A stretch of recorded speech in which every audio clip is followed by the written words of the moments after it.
I want you to imagine the following, and I want you to listen to my question, and I want you to act accordingly by answering the questions in the comment section below. It's very, very simple. And I want you to think, I want you to clear your mind of every predisposition, any anecdotal, Pavlovian, patellar-obescent response that you have, all the trite bumper sticker, echo chamber, cookie cutter, playbook answers. I want you to think about this. And I want you to think, what is the biggest problem facing the world today? Now, this is the toughest question. You've got one answer. One answer. Now, how do you answer that question? Do you point to a particular issue? Do you point to one claim as to one situation? No. You think bigger. What's the biggest issue today? The biggest. And I want you to remember, you've got one chance. Your words are going to be forever emblazoned or carved on some granite obelisk in the middle of nowhere. You've got to think very carefully. You can't waste time. You can't waste words. You can have a long answer, if you will, but you have to have something that is so poignant, so scintillating, so perfect, so relevant, that it lasts forever.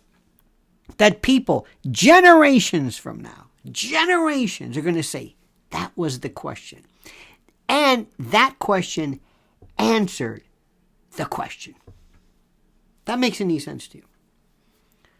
And I've thought this long and hard. I have thought about this. And remember, the hypothetical is you've got one statement to make. Let's say you're going to be meeting with the president or the king or the whoever. Whatever situation. The world is sitting there waiting. These are your words of wisdom. They're going to write this down. They're going to write this down. What would it be? And every time I come close to, okay, here's the problem. I think, no, that's not even remotely the problem. That's not even it. I start off with something like critical thinking. I think critical thinking, now that's the issue. That's the issue. The ability for us to address the issue. That's it. The problem is how we deal with the problem. That's it. Then I think, that's not it. Something more. Because what if people are torpid? What if they're insouciant? What if they're concretized in this kind of a frozen, what good is the question if they don't care? So it's motivation. Aha! The key is motivation. Motivation what? To ask a question, to understand? No, that's not it. That's not it. Okay, it's understanding the issue. It's motivation. Motivation to do something. Now we're kind of back to square one again. Well, that's not it. Motivation to do. Motivation to react. No, that's not it. Motivation to react. What does that mean? I don't know what that means. Motivation to alert representative governments and to alert those who no. What does that mean? Alert them? And what? Marching. Be demonstrative. Demonstrate. Maybe liking. Maybe tweeting. What is it? What is it? Let's assume you understand the issue. You understand the multiplicity of issues. You understand this stream of issues. Oh my God, you understand all of them. And you know what needs to be done, but then you've got to be able to convey this to other people because you, knowing the answer alone, isn't going to help. So what do? How do you fix this? You get people to understand. You get them to lose this ennui, this nonchalance, this no. You want to anger them and motivate them to do something. I'm going down the list now of what I just said.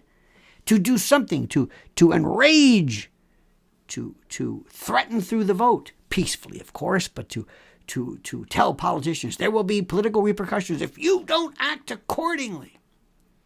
But then again, you also have to get around the political aspect of it because your movement in a Newtonian fashion will be stopped will be dealt with a contrary kind of an action-reaction thing from the opposition. They're going to want to stop this. So then there's reaching out, perhaps neutralizing by virtue of some type of intellectual committee, COMITY, some cooperative measure. See where we're going with this? See how complicated this is. It starts off so simple. What's the number one issue? And you might point to a particular incident aspect. That's not it. That's not it.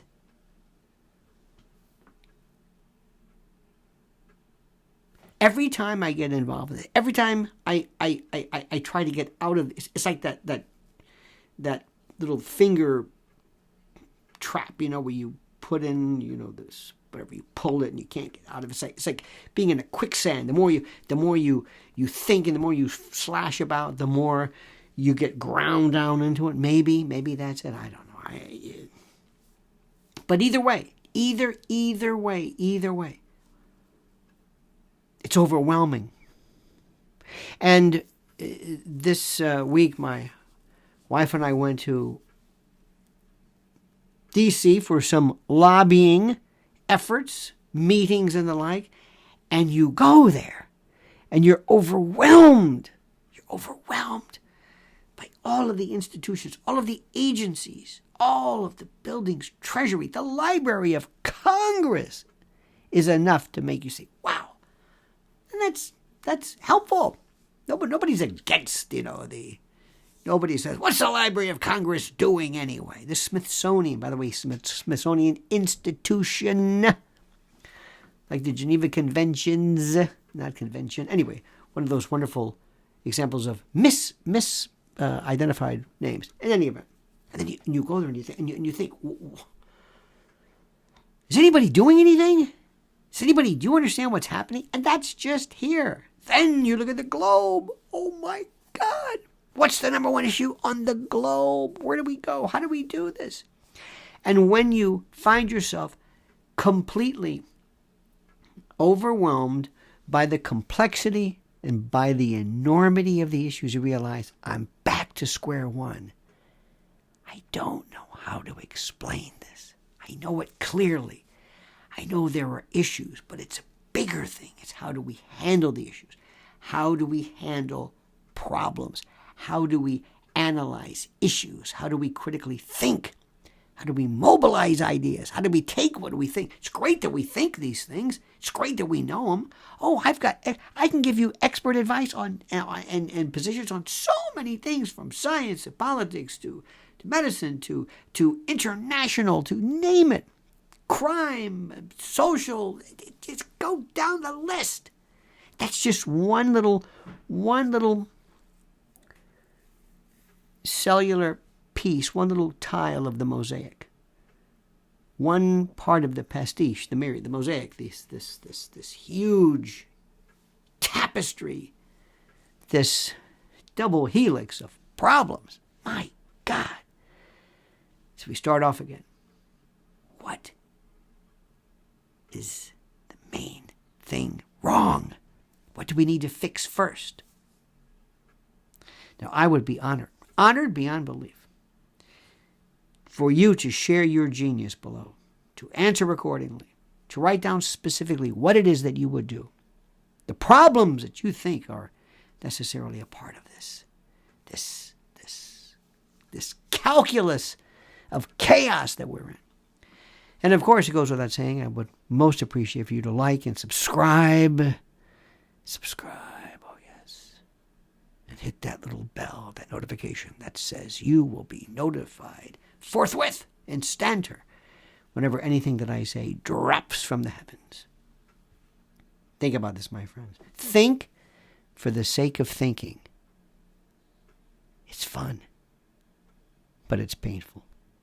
Now comment as you see fit.